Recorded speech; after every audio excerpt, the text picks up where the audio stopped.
Rio de Janeiro in 2018. Welcome, Ofri. Thank you.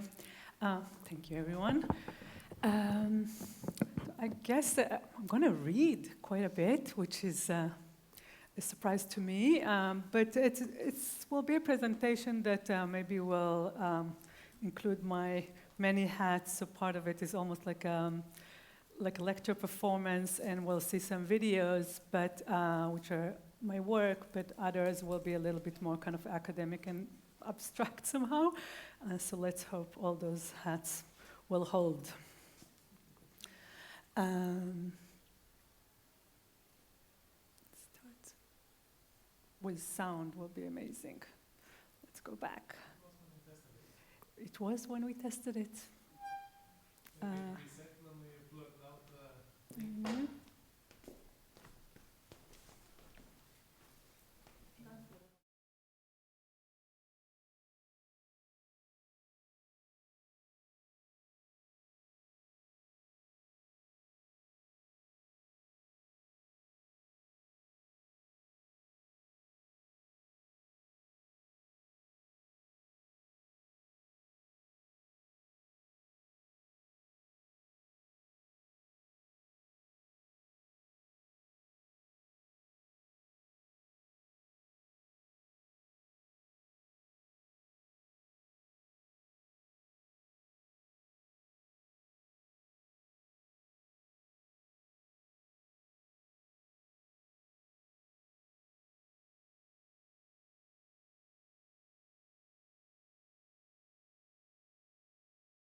E eu fui fazer a prova. Eu lembro da primeira vez que eu fui no parque.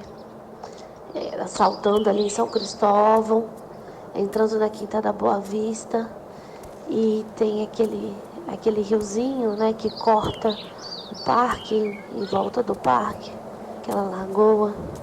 E tinha uma água esverdeada, assim. E eu olhava para tudo aquilo. Eu lembro que eu vi uns patinhos, umas crianças brincando. Eu achava tão bonito. E aí eu subi as escadas e me deparei com o museu. I have not been able to see it again after the fire, in fact. It's too cruel. But I'll do it for you. So, let's go. Oh, there. No, to the left. Or to the right. I'm not sure from what point of view you are. A Quinta da Boa Vista, durante um grande tempo, foi ponto de prostituição, ponto de tráfico. Era praticamente abandonada, assim. Então tinha muita violência dentro do Museu Nacional, tinha ponto de prostituição logo na frente ali da fachada do museu. E por estar no dia a dia, sempre os porteiros, os vigilantes permitiam que as prostitutas, os cafetões, ou seja lá quem for, os traficantes ficavam por ali, usassem os banheiros, bebessem uma água, podiam falar. Eles só não se envolviam na questão do dia a dia, mas eles sempre conviveram com eles. This story begins with an error. In 6 short hours in September 2018, a fatal fire brought to an end 2 centuries worth of treasures in Brazil Museum Nacional. Only a handful of artifacts of the 20 million items in these collections survived this colossal disaster. Just to orient you, the British Museum has 8 million in the collection. It's a mammoth collection. An image of a nation, its many lands and its cultures. This immense encyclopedic museum included priceless of pre-Columbian and Indo-American cultures. The oldest human remains, Luzia, that ever found in Brazil. But it also had a major collection of dinosaurs. It was a material cultures and an archive and a national history museum and like thousands of butterflies from the Amazons and anthropods. 3,500 years old mummy that was buried seated position and stayed like that until 3 years ago. But also a major lingual archive that included recording and digital recording of many indigenous languages. Quite few of them are no longer in practice or in practice. This event was described as the lobotomy in Brazilian memory. A meteorite that hit Earth in 1785 survived the fire, no problem. Pedra de Bendigo traveled from space to Brazilian region of Bahia when it rested still underground for several thousand years. An irregular mass, 5,360 kilograms of iron covered by 10 centimeters layer of oxidation. It has numerous depression of its surface and cylinder-like hole parallel to its greater length. Part of its lower portion was lost during landing and left a smooth surface on one face. Beside ions, the meteorite also consists nickel, cobalt, phosphorus, and traces of sulfur and carbon in much smaller quantities. Ever since it came into contact with the human eye, the iron has been on the move again. A boy, Domingo de Mota Betelo, was grazing cattle on the farm near what it was as the town of Montesanto, where it first spotted it. Considering the slow movement of people and commerce, the news of the finding spread quickly. In 1785, Governor D. Rodriguez Menezes arranged for the meteorite to be transported to the city of Salvador. However, the weight was so massive, the transportation just didn't materialize. The cart it was on placed and lost control, and the meteorite fell into a dry steam bed only 180 meters from the spot it was originally found. The meteorite did not travel with the people, but the people started to visit Bendigo. The London Society Academy of Royal Academy published Monet drawing of the meteorite in its periodical, and the first reproduction of the metal rock started to orbit the visual sphere. 70 years later, the meteorite was lifted and rolled to the National Museum of Brazil and stopped right by the door. First room passed by the armed personnel and the metal turnstiles. It rested on the pedestal for 130 years. Always the first one to see, the first image to take. And the fire happened. No major damage. Still, first room behind the metal turnstiles, all covered with ashes from burned neighboring objects. Images were uploaded and downloaded. Links were shared. Posts were posted. Pictures transmitted up towards space and fell down to Brazilian earth. What are the means which the earth sees? After the ashes and images rested, I clicked on the link and entered the museum again. I passed the two blurry-faced armed personnel and glided through the metal turnstiles. On my way to the staircase, I dragged my cursor up and around Bendigo, smearing glitches with depression of cylinder-shaped holes, forming geodigital irregular mass of image matter. So today we speak a little bit about storage. What remains when collection lost? It feels almost unimaginable that so many valuable objects were simply wiped, from Earth without leaving any digital trace. And one would hope that in the age of algorithmic reproduction, everything is backed up all the time. The ratio of survival will be just slightly better than the Library of Alexandria. But while we oftentimes need to fight for the right to be forgotten, it seems like this case that the technical practices of both saving and deleting is still pretty much entangled with the geopolitical and the biases and the right to be remembered. So what is really, really kind of interesting in this project and got me into look at the specific stories that pretty much nothing survived. The museum had no budget to do like a proper digitization, and almost none of it survived in the digital realm.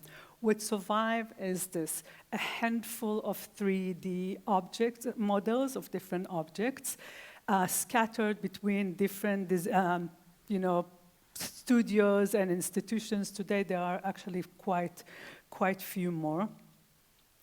And then in the night of the fire took 6 hours simply because there were no running water in the fire hydrant. As I like to think about it, that for modern water, dry became a condition and fire was really the method. So people were standing there waiting for the water to be pulled from actually the lake down the hill. And students, because it's part of the university, students were standing there and initiated this Wikimedia campaign that started locally and the day after went globally, that asked from people to contribute every image they ever took, every selfie in the museum that usually Wikipedia take off, every image of their kids, of their cats, every blaring image, everything. And people started to upload images. There were a few thousand images that for a while, and this will be kind of our interest today, were very, very ghostly and sporadic, but as institutions behave and things, even the campaign being now ordered and, boxed and got some titled and narrations. But it brought this kind of unbelievable collection that is completely user-generated. And the third one, as I think I already suggested, is a virtual tour product of Google Art and Culture. These became very popular during the pandemic. You can visit the Louvre without being there, but this was produced before, and as I don't know if you look ever into that, but these are very, very limited. It's not like you actually see the entire museum, but this is a product of Google produced by the same machine that is portraying your streets and every other site around the world. It's based on a technology that was developed by the CIA originally. It sits on servers that belong to a company that is written in California. And you can actually visit the no longer existing museum, which is kind of twisted, but it has a very, very loose connection to a national museum, to an institution. And I think once it starts kind of to be very interesting, because in absence of any systematic digitization effort of the museum, all those fragment collections that remains, they are kind of challenging what we know about fixed taxonomies and epistemic framework of, that usually originally in a museum like that was designed by the state. And provide maybe in kind of an invitation to look at, at other way that systems are intermingled and refuse canonic institutions. So I would like to take those, those remains and to think with them as, I would say, almost three forms of recording or maybe documenting the institutions. So the first one, maybe going to this, will be user-generated documentation system that represents the institution as it's holding only via the eyes of the museum visitors. Images from the collection that captured by visitors are stored on their personal devices and cloud services and shared only via social media. They are portal to much other data that have been slowly aggregating. Other images those people saw, text they read, location they checked in at, and personal library organized by their own geolocation and facial recognition softwares, social network, and other data points. So in their own digital entity, those images are kind of have one set of relations. When they travel to the museum, they kind of form a different network of relations, but they're never separated from the individual source that kind of fed them. The second one is obviously a large-scale, semi-automated digitization system that develops, as I mentioned before, by mega corporation, and it reflects on the collection as they advance by ubiquitous computation, a new form of algorithmic governmentality. And the third one is a project that I'm working on called Leaking Lands. It was interesting that Sebastian spoke about leaks before, because kind of it's the way maybe I'm entering to this post-indexed entity that is now the museum, used to be a museum. So Leaking Lands is a video that is kind of take the digital remains as a site of intervention. So all those are kind of entry point to start and engage with the museum. Here I take artistic and speculative approach towards the event. And by engaging with performance practices, I'm trying to think about new species of spaces that emerge from this current techno-political environment where objects melt into ether and clouds materialize as institutional infrastructure, where boundaries between experts, users, non-human cognitions keep disintegrating and redefined, and where vertical institution hierarchies and horizontal networks entangle into a new political mesh. So museums, never be natural, and they're not starting to be natural when we are moving into a state of algorithmic governance, right? So I'm kind of thinking,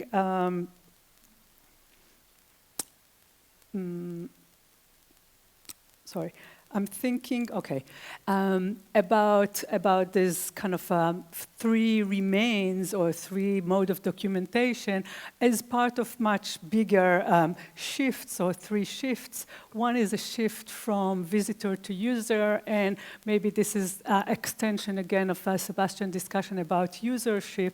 But when we think about the visitor, especially of a national museum, so a citizen, and it's a shift into an entity of a user, we speak also about, citizens have a lot of rights like the rights for industrial strike, or and other rights, where users are oftentimes limited to terms and conditions and agreements of usership between the corporation and the individual. And maybe this very, very moment that Simon Schick called the moment of publication, that moment that used to be a unified state of body and space, when an individual, a subject, is exposed to an object, and obviously the viewing subject is supposed to go through some subjectivation and all what we all learn.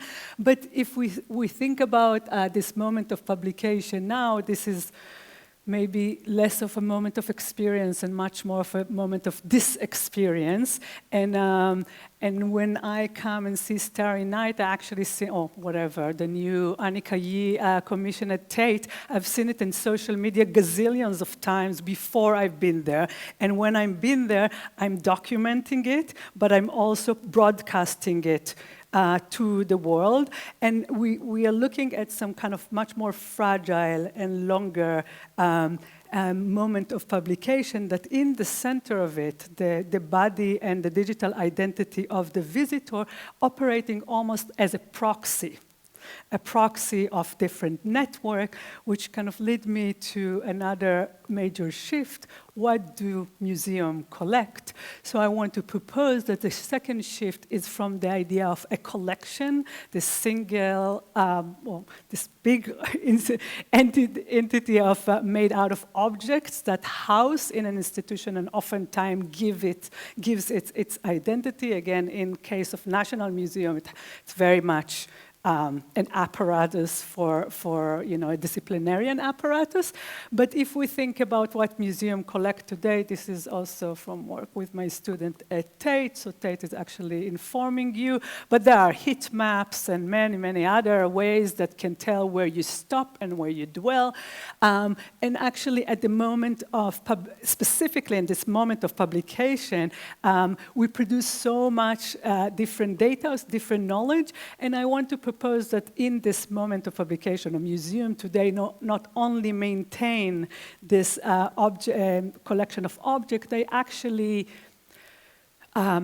maintain, taking care, produce several of different collections. Some of them are soft forms, some of them are hard forms, and those multiple collections, so it's collection of collection, and those multiple collections are oftentimes intermingled or enacted by the figure of the visitor/users. So again, this user proxy and central.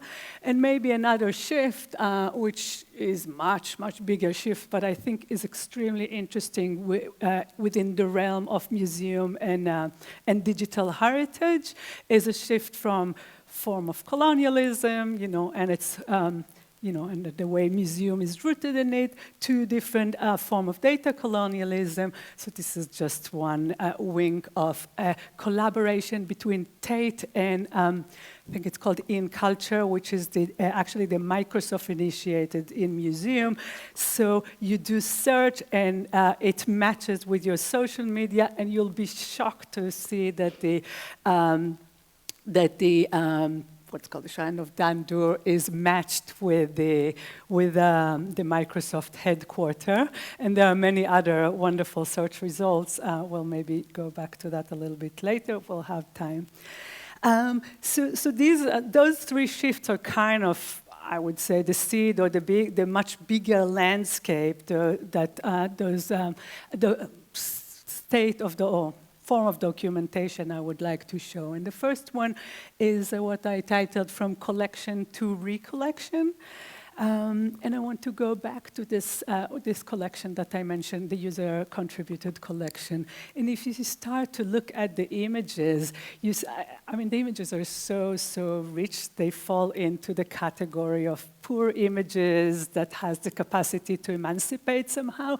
But I love these images of the white frame board and the white frame of those Amazonian butterfly that are, boxed and kept away from their kind of natural habitats. But then the lush green of the Amazonian color are kind of kind of skipping from the window and seen because of all those reflection, and maybe there is another butterfly which is seen here, which are the hand of the photographer that is reflected in the window.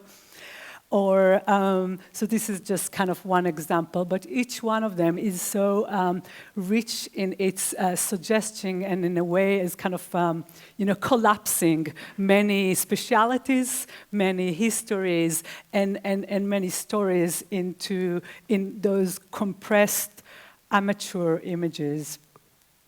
Also, the file names, each one is different. This one is Malsax. But then you have Sophia and Dino, 11 or 12, or you choose.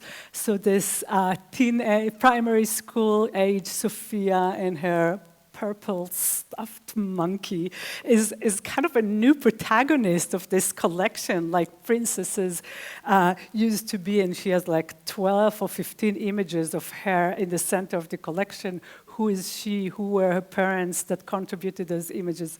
I have no idea, but since this is the only in digital collection, digital images of the collection, it completely reorient the story of who tells the story, who are the protagonists, what's the center and what's the periphery of it. So maybe to say that, the analysis of the digital remains offer this ghostly collection, but they really, really allowed a sense of collection as it being viewed, understood, and mediated, not by scholars or curator, but really by the eyes of its subjects. And I would like to think about it with, I don't know if Andrea Lepaki in the recent book Singularity speaks about, in the very, very last part of the book, he speaks about about witnessing, and he kind of goes again the forensic turn, the one that everyone, especially in the art world, tend to admire, and because the forensic turn is always using machines and proof to something that as it happened. And he pointed out how the figure of the witness, the subjective, the uncountable figure of the witness, he writes in context of performance, the one who's set in the performance and is being kind of diminished. And he called to somehow bring it back and see the figure of the witness as the one that is responsive to the afterlife of a performance or to the afterlife of the event, and the one that is has the capacity to share, to transmit, and to maybe collectivize an experience of an event that is no longer available. So instead of he calls to understanding of audience to be reshaped from the spectator to an active witness. And Lepaki understands witnessing as a developing responsibility of caring to events after life by giving testimony. So the idea of testimony, or in this case, visual testimony, as a form of carrying to the aftermath into the future by transmitting completely subjective experience. And the user-generated images or individual account of those who visit the museum and share their own images, and they're partial, yes, they're anecdotal, they're broken, but they're also very much connected. They're connected to friends, to families, to places and spaces, but they're also connected to phone and connected to IP addresses and to portals. The images that, to know better words, emancipated through their connection to living once lived, to ancestors once occupied. They are silent images of languages once spoken. In their technical and social images, they are kind of challenge or unordering collection that operate as a kind of personal and social recollection. So there are some sort of form of live archives. And the act of bringing collection back to life in a process of, it's really a process of hands-on epistemology, that doing and undoing the collection, it actively bring into consideration the notion, the known division between live and recorded, and between what is alive and what is not. The act of recollection is an active work of fabulation and kind of producing gaps of uncertainty. And to kind of go back to Lepaki, so the act of collecting documents become an act of collective witnessing. And from here, the kind of second form of collection, but here in this time from collection to correlation, right, which is what big data is doing, collecting a lot and finding correlation. So yes, as I mentioned, Google produced this tour, but the tour is part of much bigger initiative of Google Art and Culture. I don't know how well do you know this institution, and it's a form of see some smiling of everyone who ever consider collaborating or not collaborating. So very, very simple. The deal is that museums, the ones that have budget, oftentimes do the digital collection, but then they run into a whole different challenge. We, as a museum, are not, we don't have like server farms, and we don't know how, we're not like a tech company, and how to take care, basically what to do with all it's gigabyte and gigabyte and terabytes of images, but also how do we make them searchable? How do we make them accessible? How do we invite other people that are not already museum goers and expand our crowd through our digital ability? So here, Google offering a service, which is what they know. They are a search company. And as you can see, these are actually very, very telling, because this is not, there is no, because of legal bounds, and they learn very well from Google Book, there is no any kind of exchange of rights. The museum, all the rights, and the logos are here, but what's on here, it's completely direct to Google. It's actually taking traffic from your website. It's not adding traffic to your website. Because when I look into, I don't know, Starry Night by Van Gogh, I would never land on the MoMA's website. I will always go here. I love the logo. We're all took some classes in art history. This logo is creating a fictional narrative or linearity from classic time into same way into today. This is a new pantheon. Do not get confused. Maybe the most criticized example was the art portrait, what I think it's called. A couple of years ago, it was one of the most, one Christmas 4 years ago, it was the most downloadable whatever app. People took, I'm sure you've done it, I've done it too. People took pictures of themselves, and then they found the image from art history that is a match.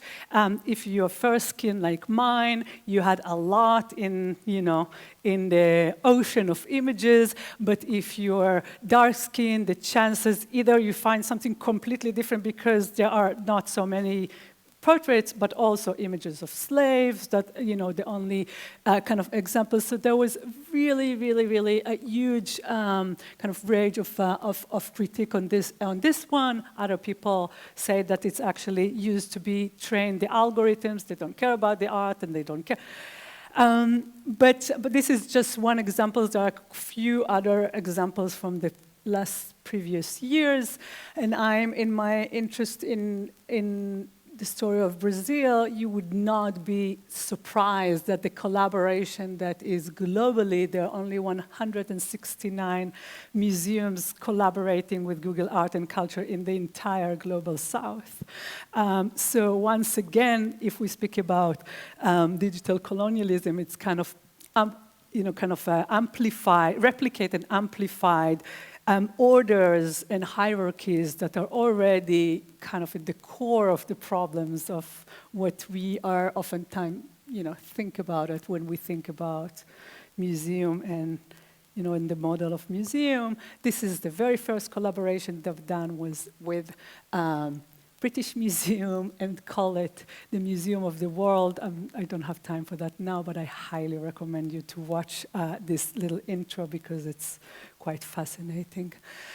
And the third kind of entry or think of recording is under the title of Flicks. So Licking Land, or Licking Lands, is a third mode of documentation. And I think about it really as a digital seance. When I take those the 3D objects, the tour and the collection, as site of interventions and site of, for a couple of months, I actually invited people caregivers of the institutions, from curators to janitors and educators, and I met with them on the Google tour, and they led me in different tours in the museums, which turned into part of this project. And in other parts, I collaborated with other artists to kind of offer different approach to those objects. I'm going to show a little clip and then I'll tell you about it.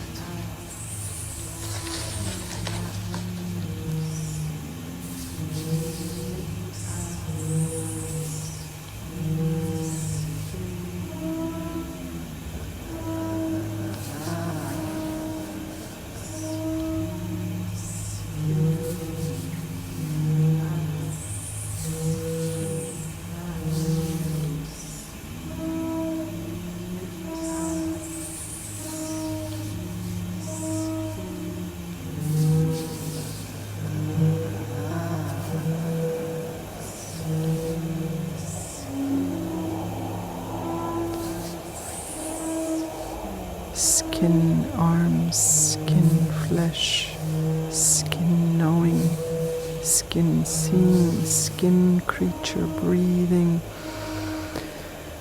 Let it be like an exorcism of the sounds and the feelings and the pain and the knowing and the stuckness and the not moving and the nodding and the holding. Let it go, let it come out, let it free itself, let the sound and the vibration allow the holding to let go.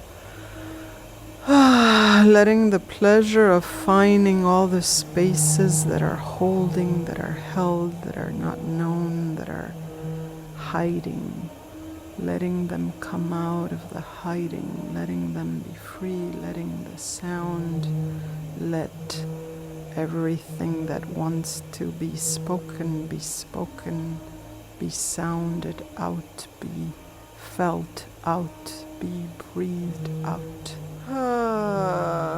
De essa, como eu não sei como colocar, mas essa coisa de ticuna, de não visibilizar totalmente aquilo que é sagrado. Um dos primeiros lutadores do meu povo, ticuna, qual já é falecido hoje, ele dizia assim: olha, nós precisamos trazer, nós precisamos manter a nossa história, nós precisamos preservar o que é nosso, mas também levar para o mundo afora.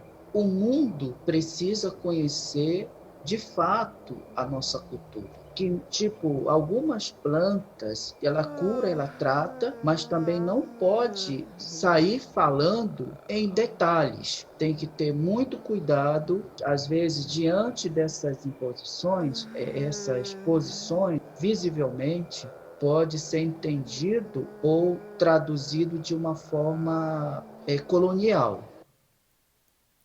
So I don't know if you were able to read, but at least what Jose is speaking about, what he speaks about how an indigenous, about relationship with his chikuna and how his grandma tells him that actually, they don't mind to leave the objects in the collection, and this is a form of taming the white man's heart.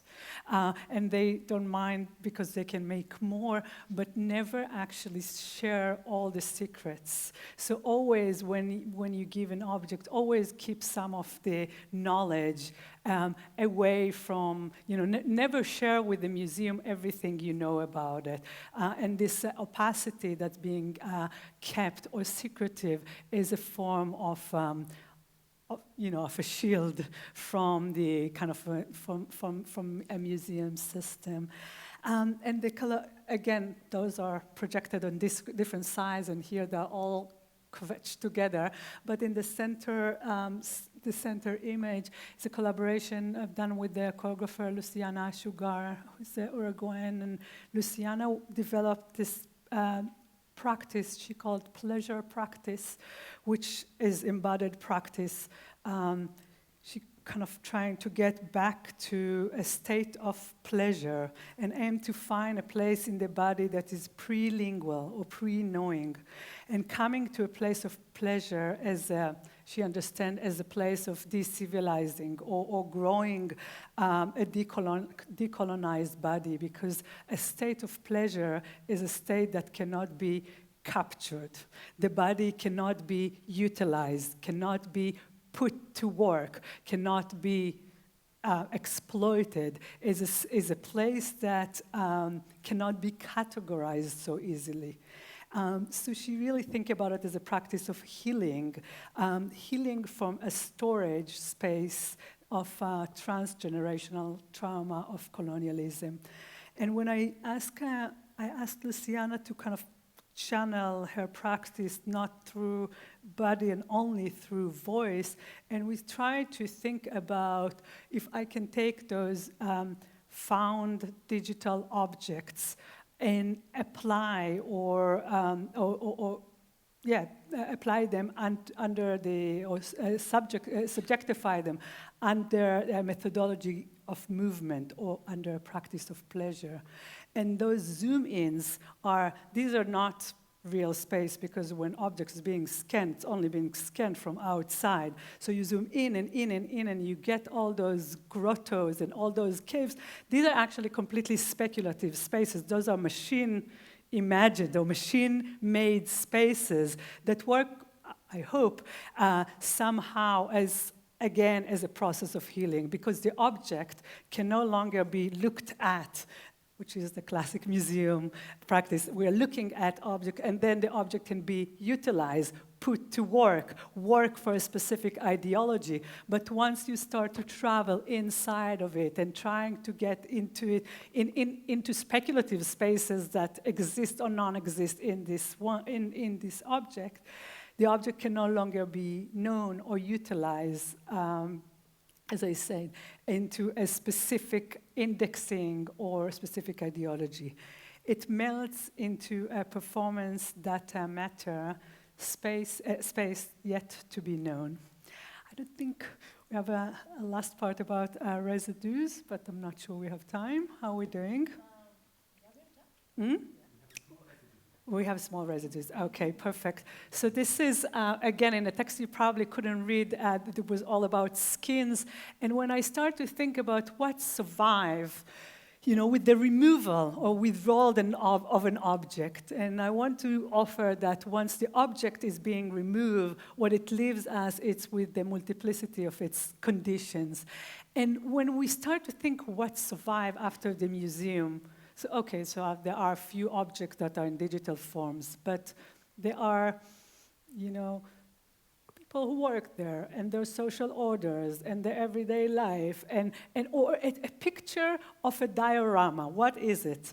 It's a picture, it's an owl from how do you index it? How do you order it? What's the status of it? And I would like to offer the residues as a space that is actually hyphenated between body and perform and social orders, between matters, that's why I shared the text about the meteorite that turned into kind of a geo-digital space. So even materiality has different conditions and data that is kind of slipping in different ways. And I picked this amazing picture because back to the video, the first video, remember how this museum suffered from awful austerity for years, but it became a space of the people. People come pee, people use prostitutes, came there all the time. I mean, people all the time came to use the internet. It was one of the only free of, we spoke about third spaces. It was the only space.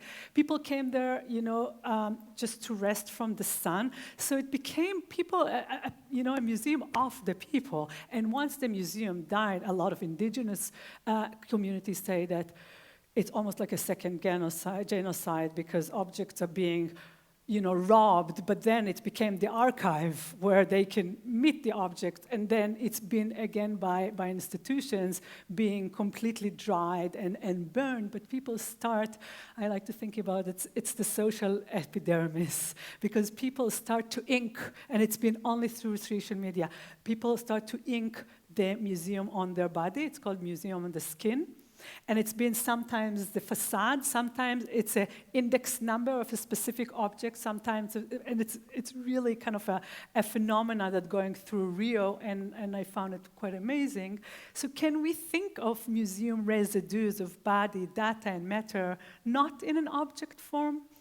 And I would like to think that although museum objects no longer operate within the institutional colonial order, some of their constitutions, temperaments, and affordances, like back with the meteorite, are dragged.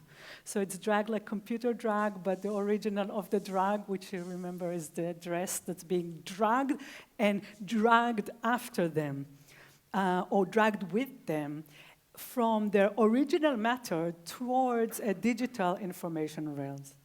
Residues are never clean. They cannot be simply datafied. They refuse data shift or simple digital transfer from analog to digital or from material to immaterial forms. The residues form an ecology of leftovers that habituate in space that is always in between eras and orders. The residues don't have forms like objects.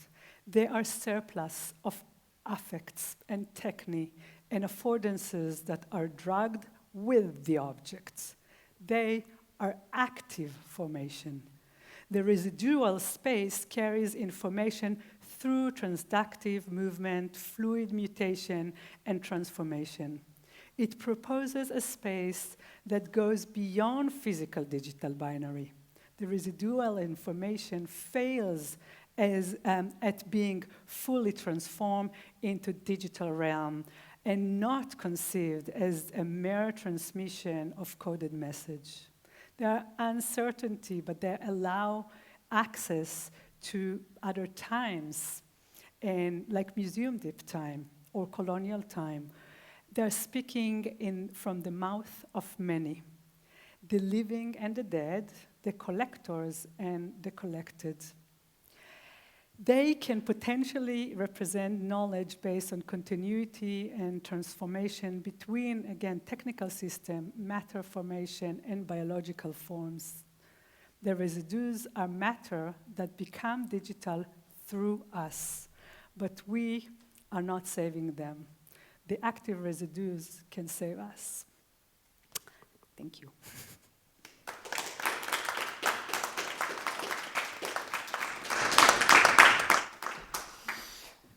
All right. Thank you, Ofri. It was a very interesting presentation. Does anybody have any questions for Ofri?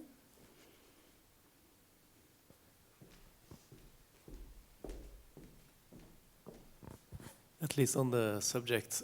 After this tragedy that happened with the museum, has there been any discussion about like diffusing the storage of art at all? Because here we are discussing like sharing storage.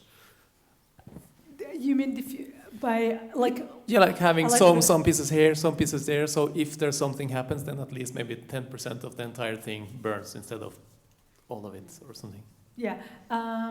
I mean, first, some of it was stored somewhere else, and of course, the museum is rebuilding, which, you know, is maybe problematic by expected direction. They just kind of Viva, Museo Nacional, and building. This project, the video that I showed actually, ends with a very interesting appeal to Western Museum. I don't know exactly how much they technically spread it out, but of course that's one of the consideration. And I want to say two other things to kind of connect to what you asked. Museums that are being burned or flooded is a growing phenomenon. There are many museums, specifically in the global south, that are either, it's actually question of storage is actually very much connected to question of climate crisis. And, mainly right-wing and populate, and question of austerity. The two of them together is going to lead to more and more archives and museums that are being, their entire collection of archives is going to disappear. It's also, as we saw in the city of Akka in Palestine, Israel, also sometimes a matter of a political performance to burn museums, but there are other. So this side is a growing concern, and not in the physical archive, but there is a project, very interesting project of Wiki Commons, I don't know if, about kind of museums, I forgot the name of it, but it's kind of the state of museums that are about to die or to not survive. And I'll stop here. I want to connect it to kind of, maybe one more thing, Kathy asked before about like how I came across the question of the story of Brazil, and it's very important to say that I have no proximity, not geographical and not kind of historical to Brazil, and it's really important. Just first to say that this is a very massive example. I came into interest actually from kind of the question of like more question about museum and algorithmic terms and others, and I really do think about this museum as an entry point and not so much as a case study. There are many other excellent research that's happening about Brazil fire as a case study. From museum studies, there are quite, we are like a tiny little communities of people who are looking at this case. I'm not looking so much about the details, but really thinking about what I think about museum mode of afterness. So kind of how can we think about museum not as the sole model of main model of organizing knowledge, organizing and indexing and display knowledge, but how can we think with the removal of the object and kind of staying with the conditions which are both physical and educational and others. So, yeah.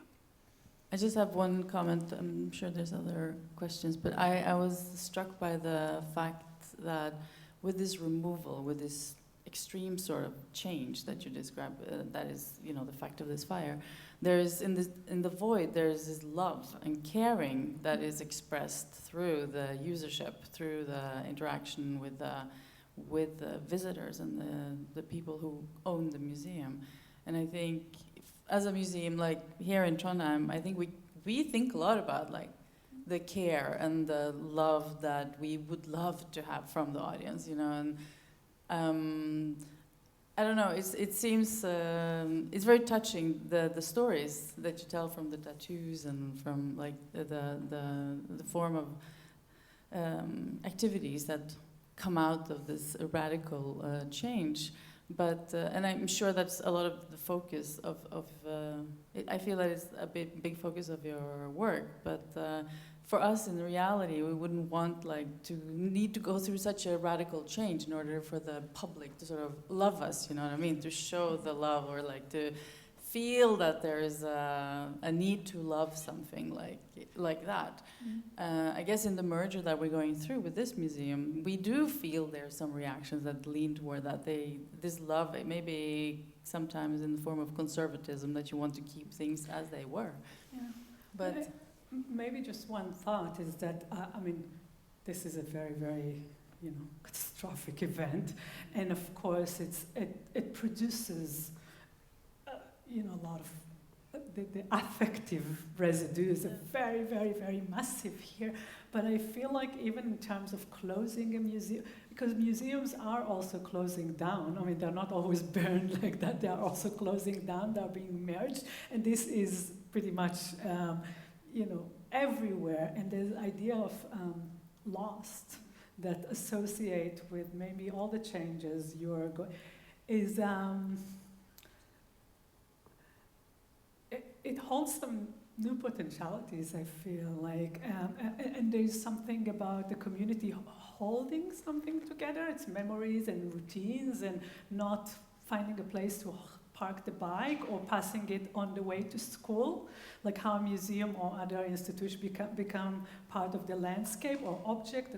I mean, I think we are oftentimes very object-oriented. So even if we invite artists to intervene with collections, so artists are going and finding objects and telling the story and untelling the stories, but museum is multiple ecology. I mean, there are spatial ecologies and there are social ones, and I think this exercise that hopefully none of us will experience in that level of the withdrawal of the object, could be the building or not only specific object, it produces this kind of activation of the other networks and the other conditions, and that is what to do with them. Yeah, that's very interesting. Does anybody have any more questions? People hold a lot of different knowledges about that, about the thing, and there's sometimes there's a good text by Irit Rogov, who's also my mentor, and it has a very provocative name. It was in IFLAC's, the architecture part. It's called Crossing the Camp on the Way to School. And where she speaks about, she was a guest, and it was a concentration camp, and she saw kids today crossing the camp because it was a shortcut to school. And then she takes it, I mean, again, this is a provocative example, but she thinks about this kind of speciality and kind of misuse, other use, and what's around it, in the way, and in many ways, I think about my approach to Brazil because, again, I'm not telling the story of Brazil. I would never dare doing it. But it is a way of crossing the story to look for other affordances or other kind of conditions that are around it. And I think there's element of removing or merging or leaving a building that inviting this different crossing of the everyday that we are become almost, unavailable. We don't see them. Yeah, thank you.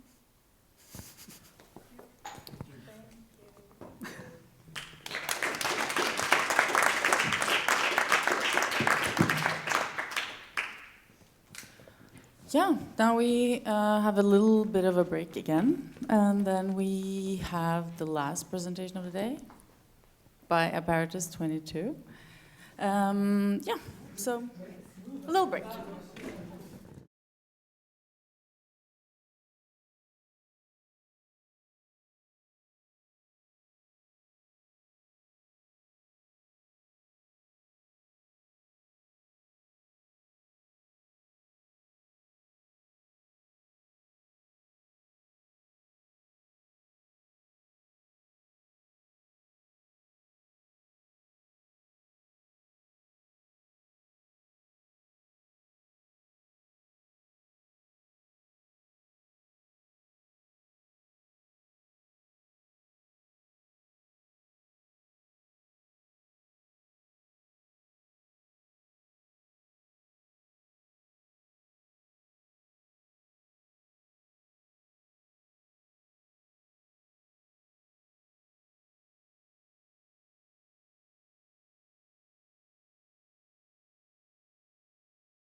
for the last session.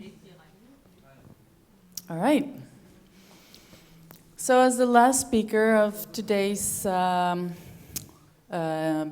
Public's Perspective day of our seminar, we have Dragos Olea from Apparatus 22, who's going to share with us some of the projects that you have been developing together with art institutions throughout your practice.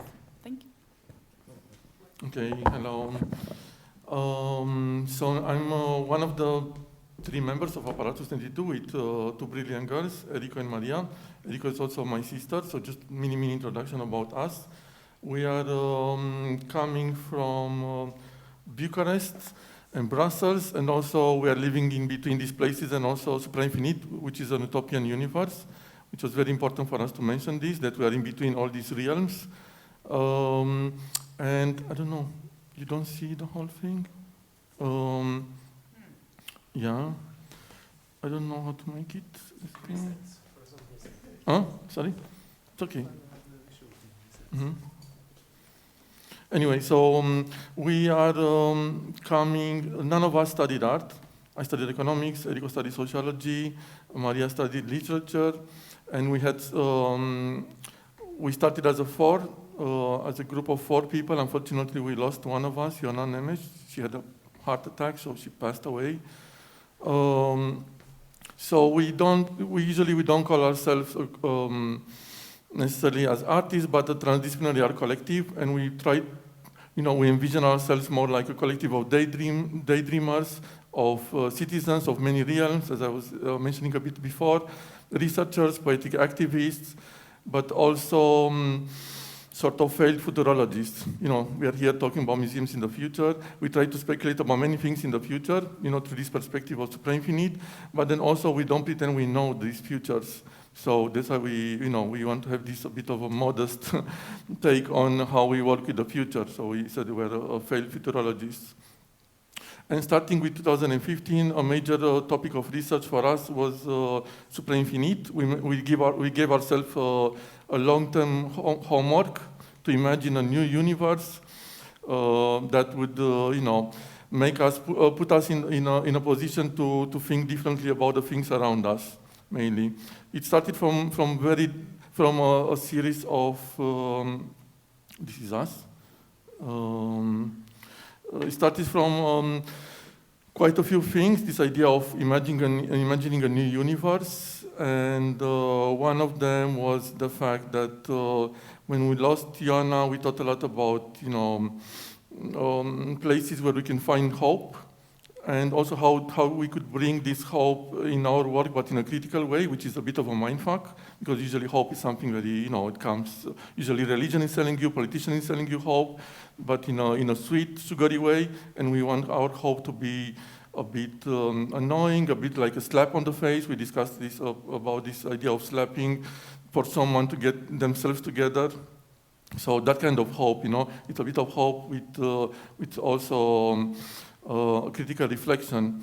And this one, for example, it was a short text we wrote about supra-infinite because we thought, okay, we invent a universe, but what do we do with it?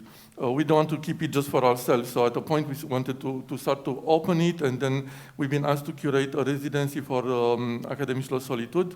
And we started, this was part of the call, trying to think about, a universe that maybe resembles our universe, but then there are some things that are functioning in a different way, some cracks from our realities, from our modus operandi in the world, and that could come from supra-infinite. So it's more a sort of l'avenir, the most exciting of all possible futures. And there's no GPS, talking about maps. And so it's easy sometimes to get lost, but then also the potentialities are there in a really exciting way. So hope is the new oxygen for us. But then how does it come, into the practice? Because we can make some poetry, but then also sometimes we have to, to sort of even tangibilize a bit some of the things we are working on. And you'll see in the presentation there are some questions, and I would like to ask you maybe to read with us the questions, because it's important for us to maybe plant some seeds in the conversation for the next days and maybe for the future. So if you want to read with me this question, is museum future tense? Yeah, next one. Okay, no, not we'll read later some other questions. This one, we hope, yes, we hope museum is future tense, and we are all here to discuss about that. But now I'd like to introduce you a bit a very peculiar thing that we've been doing in the last 5 years, mainly giving names to art institutions. It started from our long-term interest in coining names, in coining terms, and we did before starting our art practice, which we started in 2011.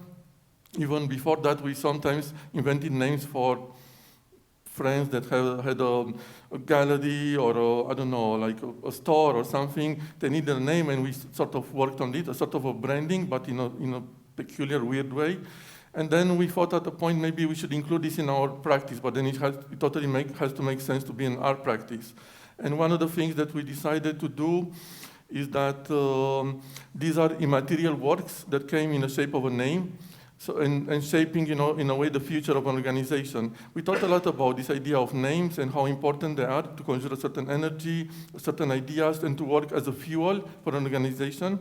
And we talked a lot also about why so many of the art institutions have such boring names. Because, you work as an art institution, but why not, using yourself as an example of, or having name or elements of, of your identity or of the way you are unfolding into the world that could be also taught by artists or taught, in a way that is much more forward thinking, let's say. And one of the things that we thought maybe this is something we could contribute is this idea of names. We call them blank auguri, because we try to do something that has to do with superinfinite. So it has to be either like a part of the name that is totally new, or a new sort of concept that we build thinking from superinfinite. And I give you some examples here. The first one was superinfinite. When we started this universe in 2015, we had a friend in Bucharest that was starting a gallery. And she asked us for a name, and we thought a lot about, okay, what should we give her? And then just as a playful thing, we said, okay, we just invented this universe, so maybe it's good to just leave it in the world too, in the hand of someone else.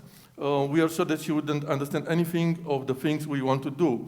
But then also we are curious what she would understand out of it, and how this would take shape in the place of a commercial gallery. That was a commercial gallery.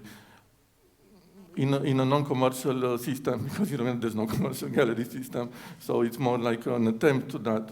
So we gave her the name of superinfinite, and there was a bit of confusion in the minds of many people, but then slowly it made sense. For example, because we work with this gallery, we have some works that circulate in a certain way if they come from us, from the perspective of utopian place, in a certain way if they come from the gallery, from the perspective of superinfinite gallery, which is something very earthly. This was the first thing. And then some other people asked us, and then the second example is this one, because of many suns. It was a commission from two collectors in Italy. They really wanted to make an artist award, and they wanted an immaterial award from us. And we said, okay, we can give you a name for this, but then this name also will shape, it's not just a name, it's never just a name, of course. It's always a sign of love, it's always something that is structuring. It's a semi-empty container, but then it's still shaped, it puts you in a certain direction. So in this case, we said, okay, we give you the title of this award, but then also we give you some conditions that you have to push things in the way you approach this idea of an artist award for young artists. So it came with quite a few conditions. I can explain maybe later because it will take too long to enter on the details. But then we ended up thinking about this idea of because of many suns. We talks a lot about suns of rays of sun as something that brings vitality and care and extra and support for a young scene for a young artist. And then And then this is a very funny story, Triumphamilia. It's a name we did for a museum of queer culture in Bucharest. I'm also working for this structure. It's a nomadic, tentacular, something again in between Romanian realities and utopia, as a sort of museum of queer culture. And I'm working as a curator for visual arts for them. But then also they knew that we, as Apparatus 22, we work with names. And they started this initiative before I was invited to take part of it.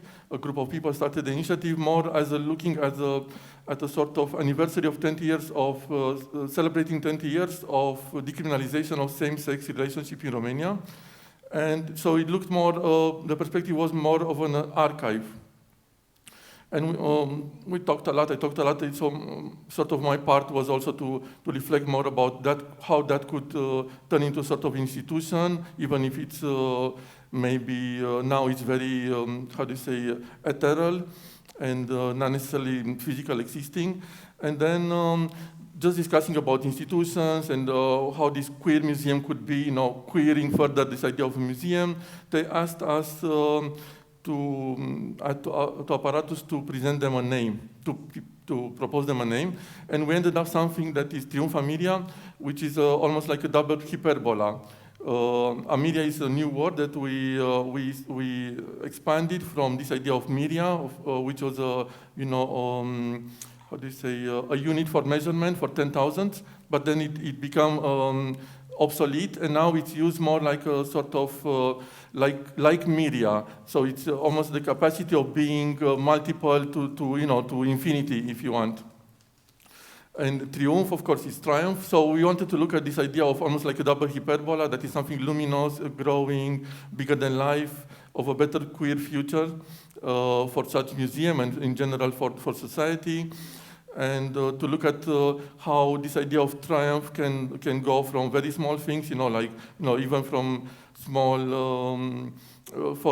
from legal changes in society and acceptance, but also to think of on long term about better futures. And a promise of Kneropi, it's another example. This is from this year. We were asked by an art collective from Bratislava. They wanted to open a space, and they are called Apart. They're really brilliant, and they are in this impasse. They didn't know. There are like 5 people, and they always were fighting for quite a few months. Not fighting, but discussing a lot about the name. But nobody was happy with what they had, because it didn't encapsulate it. Many things that they had in mind about this one. And then they asked us. They reached out and they asked us a proposal, and then we proposed them this one, a promise of Kneropi. So it's this idea that we invented a new word, Kneropi. So that, it's a phenomenon, infinitic phenomena. It's a moment of transformation that happens when someone receives the hug of let's say, emancipatory ideas, utopian ideas, profound ideas, visionary ideas that make a way for change. So this is what we said, okay, you are promising this kind of moment. And they took it on board this. So it's something that is the idea of these names. It's that they are sort of ever-changing, ever-charging, never-ending. So they should work as a fuel for the organization, as something that is like, sorry, I don't find the word, far, Maria? Lighthouse. That, you go far, you go lost in the mist, you don't remember exactly where you started from, what was the core for you. So the names also could be also within the team, something that it gets you back to important things. But then also it's open enough for the people there within the team to put their own extra meaning into it. And also, of course, they have to circulate in the world. So these names, they have to sort of even have an appeal, if you want, to some people.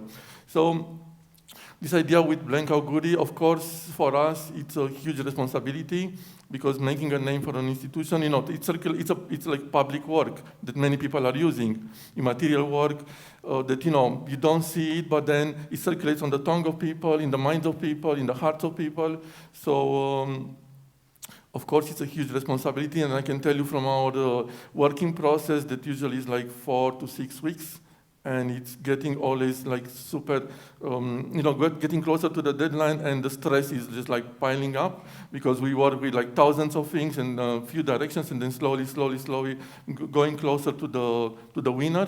And we always, when it's a work of us like this in this blank out goodie series, we always present just one name. There's no second option. We are a bit dictatorial with this, but we know from our experience there's no second option because we always start with a brief, trying to understand, of course, the context, the dreams there, and to put something extra from us in the way, maybe something in the air that they cannot articulate, but then this is our role to be able to put that sprinkles and that things that they cannot articulate, and then also to give them a shape in the form of a name.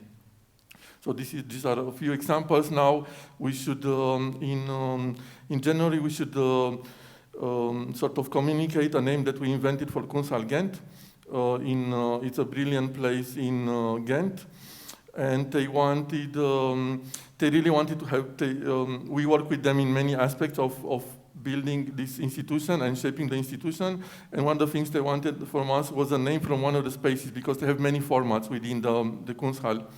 And we've been given the choice of a place that we could format through the name, that would format through the name that we are doing. We'll also format the programming there. So it will be something about ultra hybridity between the local, the neighborhood and the institution. But I cannot tell you about that. It's super secret. Yeah. But if you have time, you have to go on the website of Kunsthalle Ghent, and then they have the user manual, and it's really brilliant in terms of having many perspectives about, and also many voices reflecting about what this institution could be, and not just the team. So another question, if you want to read with me. Ooh, it's a bit hysterical. Like this is a bit better. The colors are a bit hysterical. So who's reading with me? What is your definition of relevance in relation impact? We discuss later, but then another question. Why use black boxes, gray formats? How to frame the material? We discussed a bit earlier about these things too. How to conjure a proliferation of theories, hybrid formats, decisive disidentification, norms, and systematic care. Exactly, very impossible, but not impossible at all. That's the challenge, we are doing, and also you are doing as institutions. Working with this idea of collection, having many formats, and working with different temporalities. But then also, it's all this conversation with about care, and we are thinking a lot about what Kati said a bit earlier about less exhibitions, longer exhibitions. But then also, we are very curious about what do you think as an institution about, because that also is shrinking the possibilities and the opportunities for artists. That means, how do you, on the one hand, you are working more careful within the team, with the artists that you are deciding to support, but in the same time, that means yes, less opportunities for artists. So I was curious, how do you work with that tension? Okay. I tell you another work now, about another work. We wanted to take the uniforms, but you'll see them tomorrow on us. This is a work we one of our first works. And we had many dreams with this work, and finally we're getting closer to sort out some of them. It's a uniform it's called artist work, it's very simple. It's a uniform we did to use as a conversation piece at openings, to open conversations about evaluation of and remuneration of artistic practice, and to talk about fair pay and practices in art world. There's a version also for curators. And it was something that it has a history, the uniform, because it's an appropriation of a drawing of an Italian futurist artist and designer called Tayat.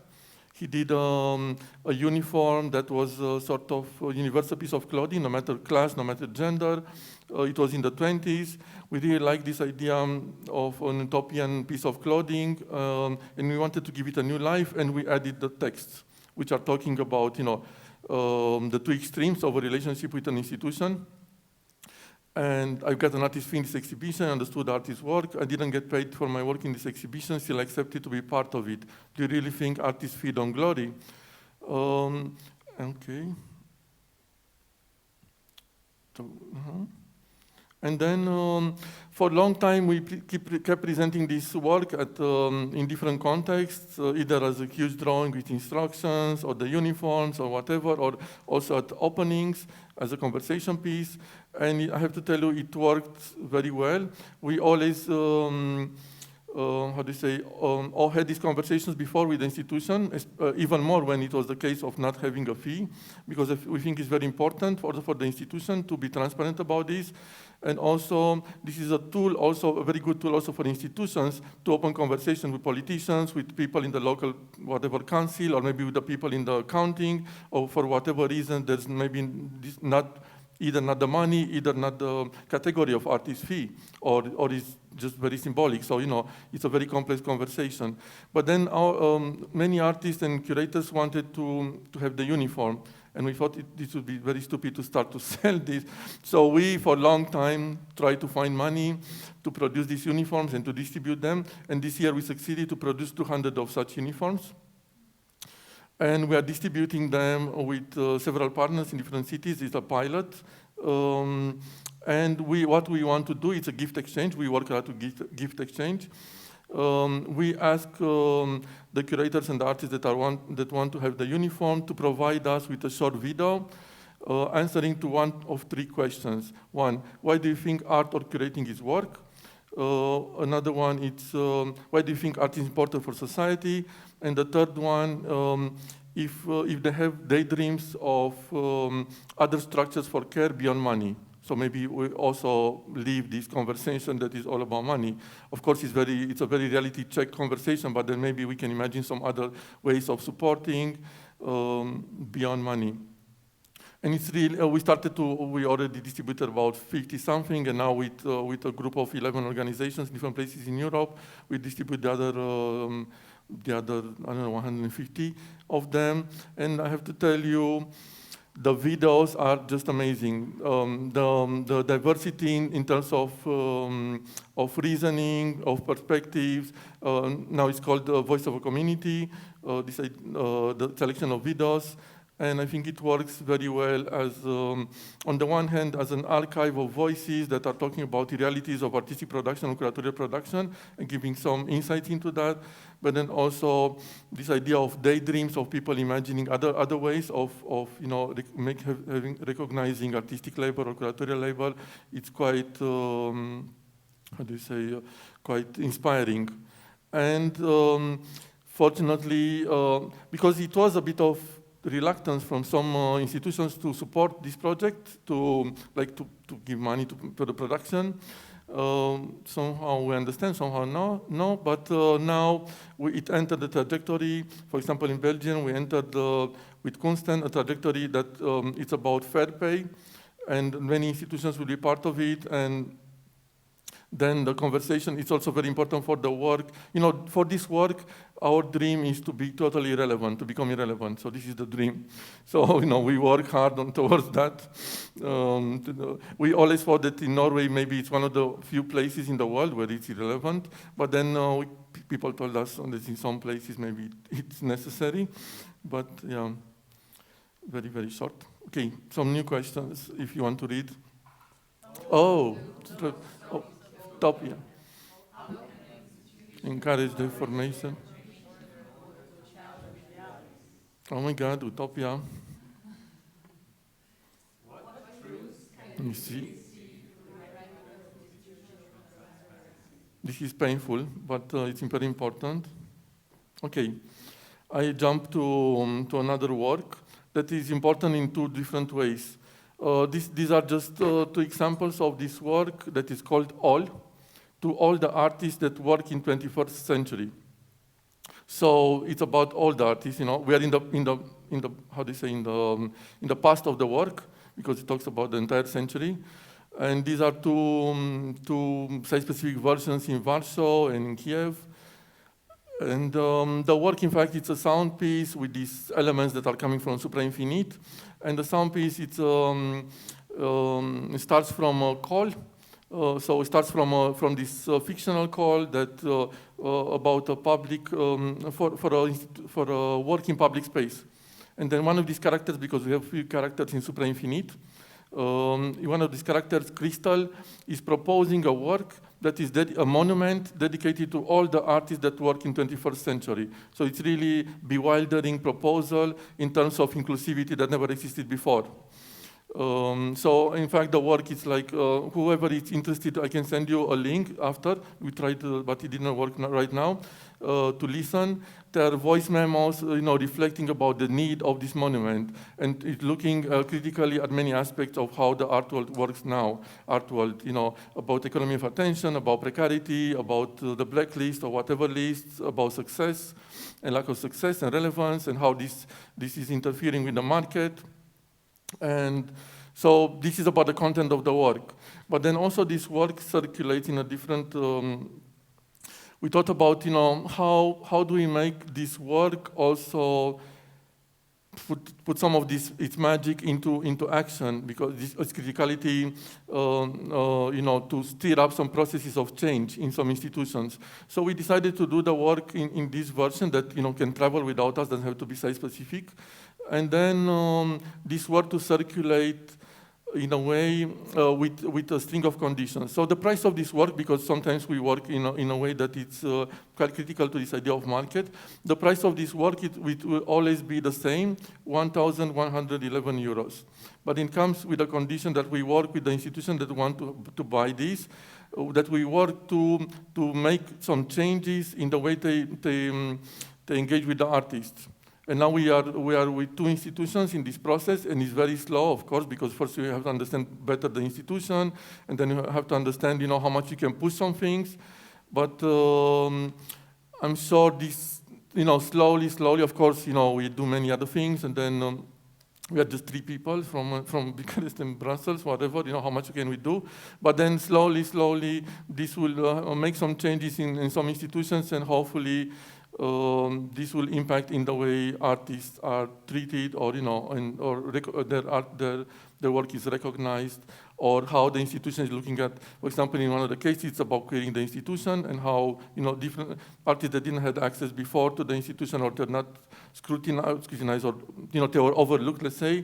Now they should be be part of the research more properly. This is one of the discussions with one of the institutions. Another one, which is in Belgium, is more about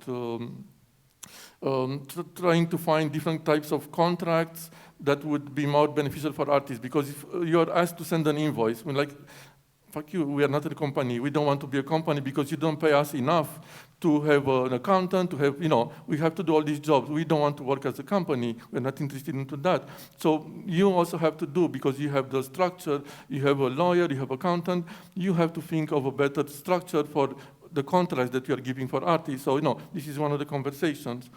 Yeah, so this work, it's on the one hand is the content of the work, this monument, that is for all the artists, no matter how good or bad they are, but, it's for the effort of being an artist in this century, but then also how it works and how we want to make some change in some institutions.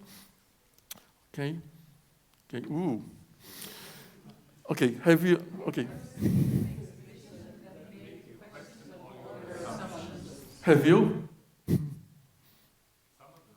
Some of them, yeah. Some of the sanctions or some of the exhibitions. Okay.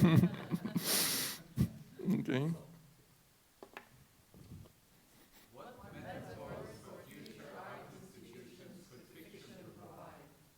Yeah, okay.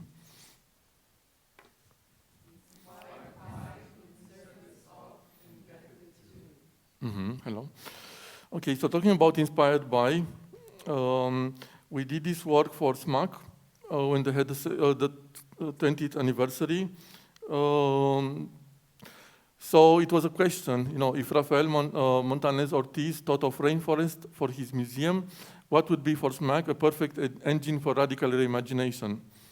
So, this could work for any of you as a way to think about, what could steer that imagination, what kind of maybe quirky thing could be there in the that could make that change possible. So this is another of our questions. And then I explain a bit about how we work with these questions, because you saw these pictures. They are, in fact, the biggest confetti that can fly. We tried bigger and they couldn't fly. It was a very luxurious thing that we did. First time we did this work in 2012 in Museum Quartier in Vienna. We had this money to try different papers. It was insane. We just shoot white papers in all the sizes and thickness.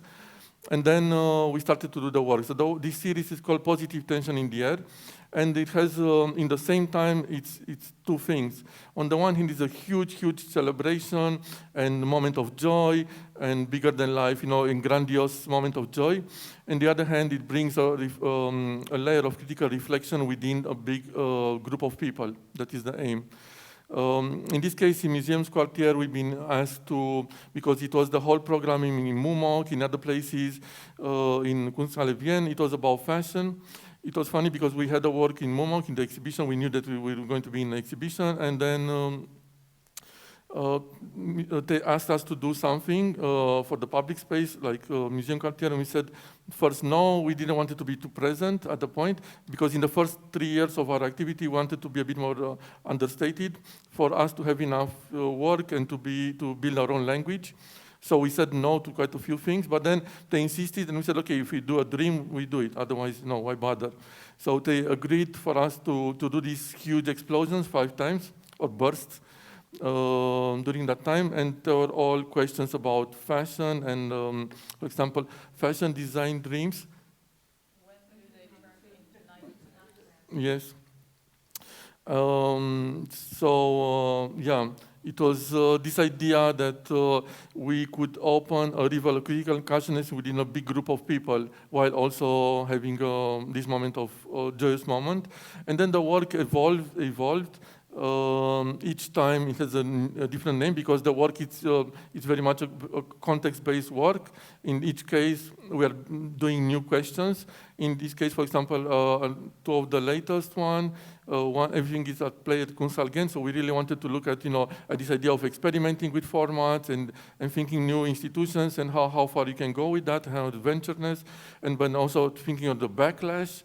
But then also, this one was from this year, Descent Needs a Home, for Chiva, which is a museum in Brussels for public space, architecture and art in public space. They are in this process of transformation. They had a show called Institutional Building, in a process of transformation, because they're going to merge with other institutions into Canal Pompidou. Talking about this, one of the worst names in the world, Canal Pompidou. Humble opinion, but yeah, you invent a new institution, it's not so often happening, and then you come up with this thing. It's like, it's painful. But yeah, so the idea of the work is that each time we work closer with the very close with the institution, trying to understand their role and much more the potentiality of the institution there. And with these questions to put in motion all this reflection that it's working both within big group of people, but also within the team. And I can show you maybe, I don't know how to touch this thing, if I can move.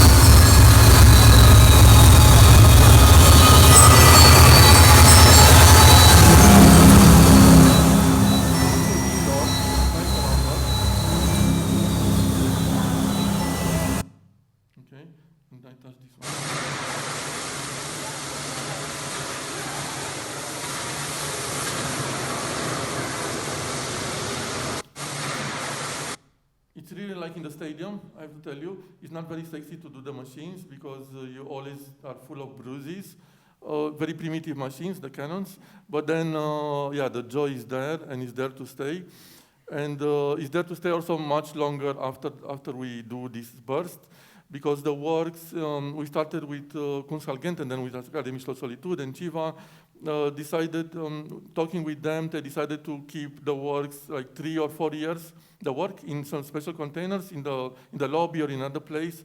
So the questions are there for a long time to be there. Also the questions are taught like that. It's not just for the explosion, for the burst, but then also intercirculate also in some envelopes. So it's a conversation that carries on, like continues within the institution for a long time. Okay, I show you some other things quickly. Okay, I show you now very quickly. I don't know how we are with the time. I try to be fast, but then. Cool. It's a lot. I can do many things in 10 minutes. Okay, so I want maybe I'll show you quickly two things that we did as a way to. It's amazing to be in museums, I have to tell you, in institutions and everything, but then we kept feeling this need to go outside and to meet, to go to, and to have encounters with people that don't necessarily go to museums, or, they're afraid of art or whatever reason, or maybe they don't feel they belong, or, whatever reason.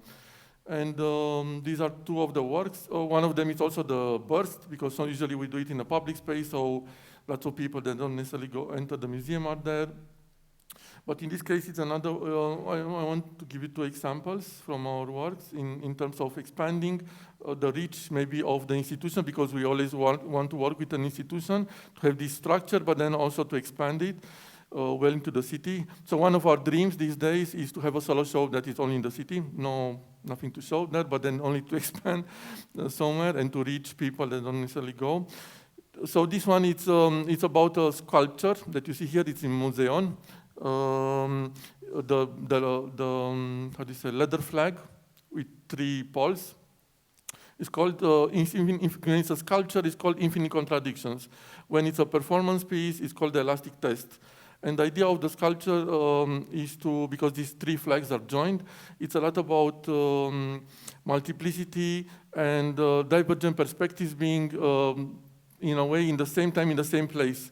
So it's about, in a way, us and the other, if you want to say that, but the other is not an opposite of you, but it's an extension of you, because we are all connected. So this idea of trying to think, to be around, 3 people, it comes from our experience as a collective of 3.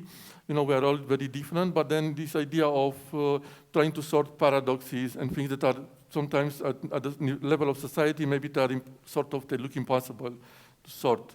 And then the idea of the flag is that we have a few rules. One of them is that the people carrying the flag, they are not allowed to speak to each other. So it's always a silent, silent negotiation. And then they have to do things, they can do whatever they want with the flag, to move, to turn, to stop, they can do many things. And everything has to be in silence. And also they have to take turning around to whom is leading. And in the beginning, you think, okay, how much can you do with a flag of 3 people? But then it's just amazing, about 10 minutes of doing this, there's a threshold, and then people become very, very creative about it, how they negotiate and what kind of things they are doing. It's just incredible. I'm just showing a couple of things. And usually, it's what that was surprising for us, because we thought, okay, maybe some people will do for some minutes, but sometimes it takes 2 hours or 1 hour and a half or 1 hour. Usually it's like 40 minutes, and then someone is giving up, and then someone else is speaking. And usually we do these rounds of, we have every 2.5 hours we start again. In a day, 3 or 4 times, so this is how it works.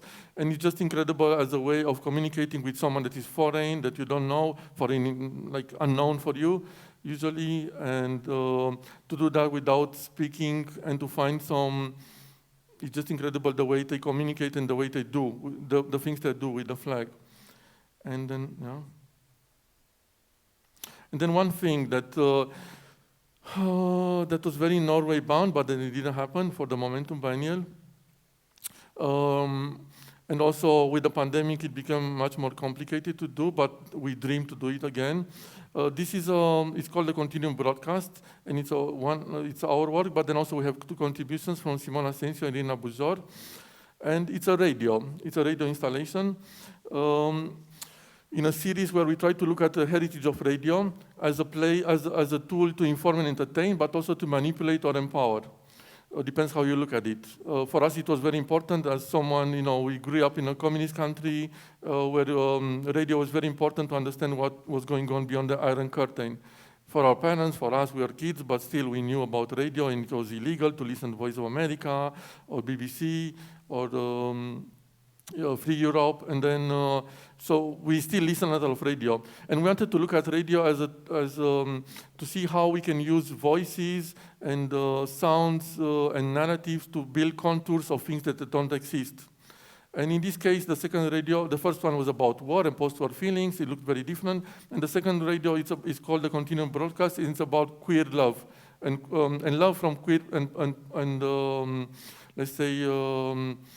Post-human perspectives. And there are now 5 channels. They're very different formats. Everything is written and recorded by us. I don't tell you too much now about it, but I'll tell you more about how we wanted this word to circulate in the world, because it's very important. The first radio was in very nice exhibitions in different places, and people went through them to the shows and whatever. But then for this radio, since the topic is much more intimate, and we really wanted the people to sort of give it the time, which usually you don't have 1 hour and something in an exhibition to stay only with one work, to sit with one work. So we decided to present this in association with some institutions, to present it as a free public service, to go to people's home, and it's a listening session and a conversation. Usually it's 2 hours, where we go to people's home. And we did this again first time with Kunsthalle Ghent in Ghent and Brussels. It was just amazing to the places we ended up going and the reasons why people invited us, because some people understood the topics, they were interested in the topics of, let's say, queer topics, whatever, but other people invited us because they thought it's funny to have some artists in their home. Other people were interested in idea of radio. Other people were interested because we are from Eastern Europe, so they were curious what some Eastern Europeans were doing there. So, many different reasons. We ended up going to like 40-something homes in 2 weeks and 2 weeks, so in a month. And we ate a lot, and we had only one sort of mini incident. Usually, this was in Kask. They asked us also to go for some students. But it was extremely touching, this idea that also for us it was important that since the topic is much more sensitive, maybe in an exhibition space, someone that is maybe not so, maybe is close to the subject but maybe not so outspoken about it, they wouldn't get close to the work. So, we wanted to be with the work in a place that is safe for the audience, it's a safe place for them to get closer to this. And then the conversations, because the works, the shows are quite emotional and intense, and the conversations we had were like extremely touching. And also for the people that didn't understand what the subject was when they invited us, we had like some extremely, emotional reactions, extremely touching emotional reactions for the work. And we dream to go back. Of course, it's a bit insane. The radio is super heavy, and then just going from, we went like for 4 places in a day, so 2 hours and the places in between, running from. It was a huge commitment, but it's the most, in a way, touching experience we ever had with art. So we really dream to carry on this thing. Okay. And then, is the last one, I think. We have a mini homework for you, if you want, just as a reflection. For tomorrow, if you have time to do a mini round, short round, I don't know, Marianne will tell us if this is realistic or not. But the questions are this: if you can prepare and reflect about these questions, if you can mention 1 or 2 names that are perfect match with the institution. Because it's not about having a quirky name or whatever, but it has to, in a way, to function with that place, or what they want to represent. And then also this question that we talked with Marianne in a few months ago here, or maybe 2 months ago, here in Trondheim. What is the most experimental art institution you came across? Maybe to see, how. Okay. Also, if you could wish one thing for your museum, what would that be? Because we heard many wishes, but then maybe it's good to focus on one. And what could that be the most, burning wish that you have for the museum, so that we can see, a bit of how do you say? It's not prioritizing, let's say.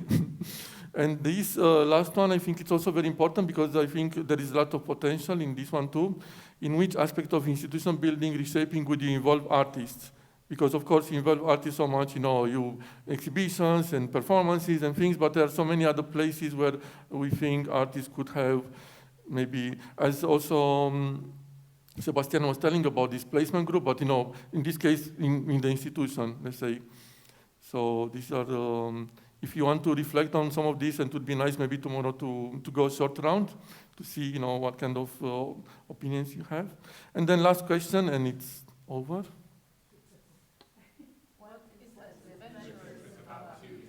Yeah. Yeah, it's a sort of a mirror on the wall situation. We have to be honest, and then we see. This is all for the moment from us. If you have questions or, yeah.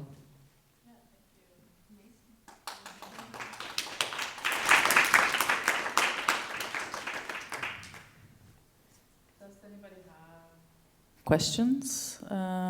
We can also, we're going to be with you tomorrow as well, so we can also, if you want to let it sink and have questions again tomorrow, that's nice. We also have more questions. Yeah. What was the content of the recordings that you were playing on this radio? Well, we can give you a secret link to listen to that.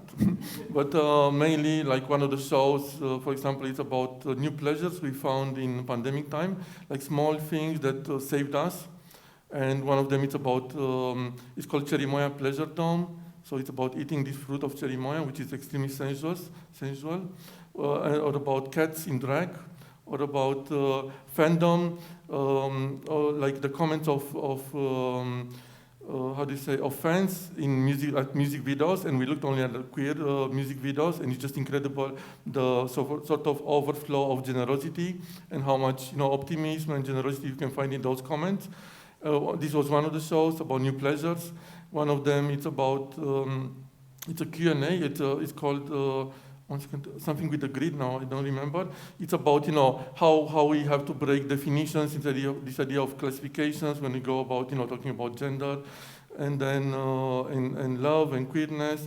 Another one, which is done by Irina Bujor. It's a show with a soprano, and it talks about transgender communities through wishes that the soprano is singing. So it looks a bit at opera, but then with a very subversive touch about the subject of the show. Another one from Simona Asensio, it's an erotic sort of walk through the city. It's a bit like cruising.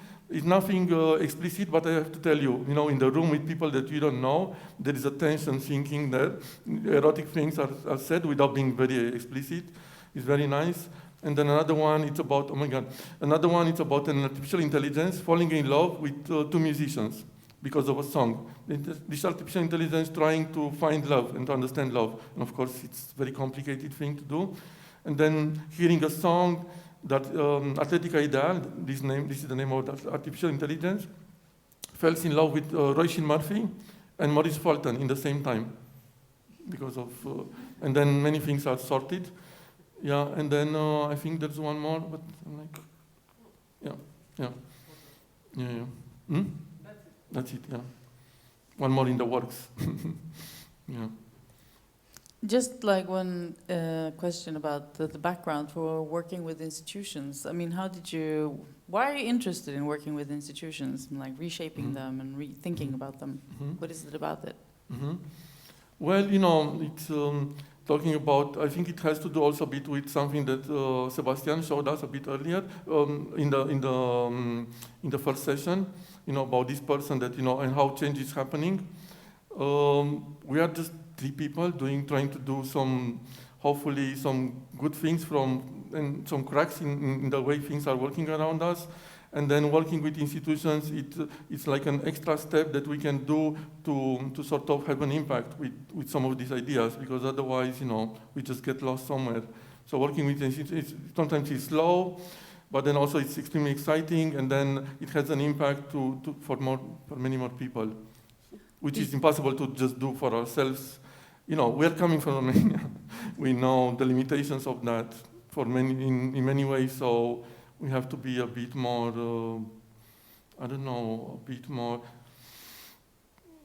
I don't like strategic, but because we are not at all, we are just like very chaotic in a way. But yeah, we have to think of ways.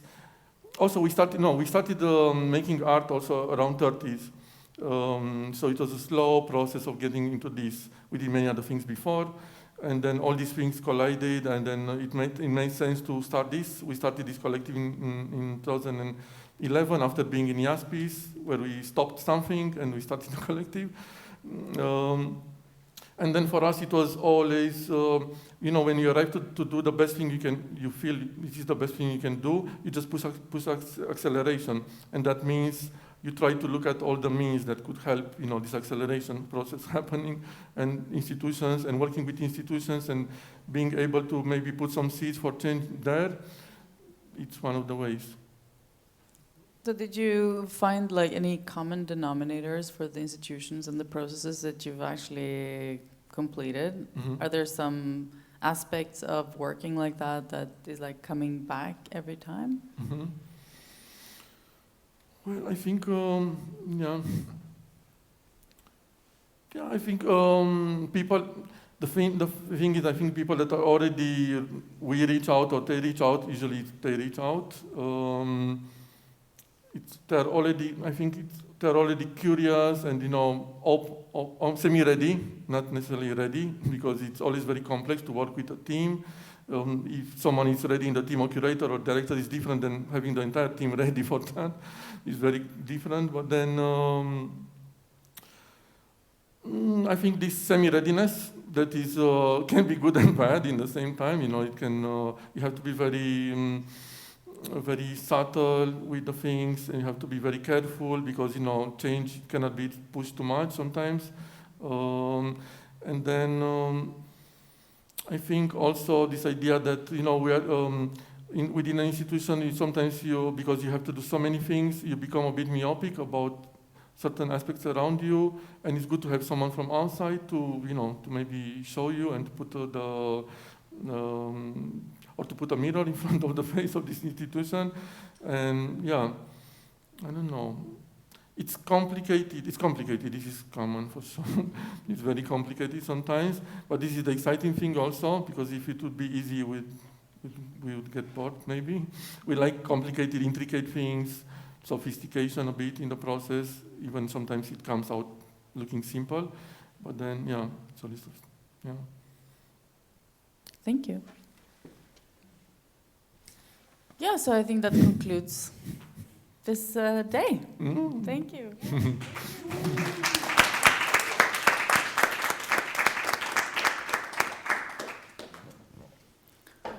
So thank you everybody for today. We continue tomorrow at 9 for a short session. Then from the institutional perspective.